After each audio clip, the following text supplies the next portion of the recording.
Nous sommes en janvier 2017 dans les Abruzzes en Italie, dans le décor féerique du Grand Sasso. C'est le plus haut massif des Apennins et là se trouve l'hôtel Rigo Piano qui accueille 40 personnes.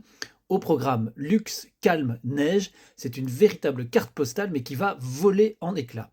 4 séismes vont frapper la région en quelques heures, la neige devient instable, mais personne ne donne l'alerte et à 16h30, la montagne explose, déclenchant une avalanche de plus de 100 km/h qui va dévaler tout le versant, emportant arbres, rochers et l'hôtel.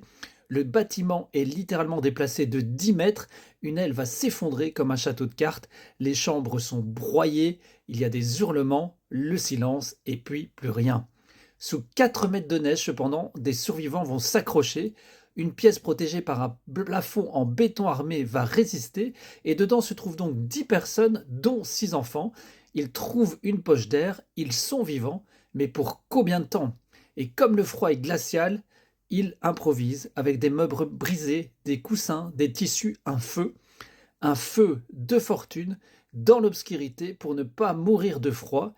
Ils écoutent, ils espèrent, certains envoient des SMS, aidez-nous, nous sommes vivants, mais l'alerte donnée à 17h40 est jugée non crédible par les autorités et les secours ne vont arriver qu'au petit matin, soit 11 heures plus tard, à ski.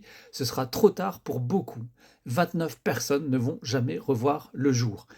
Mais l'histoire ne s'arrête pas là. L'enquête va révéler l'impensable. L'hôtel était construit dans une zone à risque. Les alertes météo et sismiques ont été ignorées. Les secours retardés, on vient de le dire. Les familles en colère. Des procès s'ouvrent, mais les réponses, elles, restent ensevelies sous la neige. Rigo Piano n'a pas été seulement victime d'une avalanche, il a été victime d'un enchaînement de décisions humaines incompréhensibles, d'arrogance technique, de silence administratif, et ce n'est donc pas la neige qui a tué, mais l'idée saugrenue qu'on pouvait peut-être tout simplement la dompter.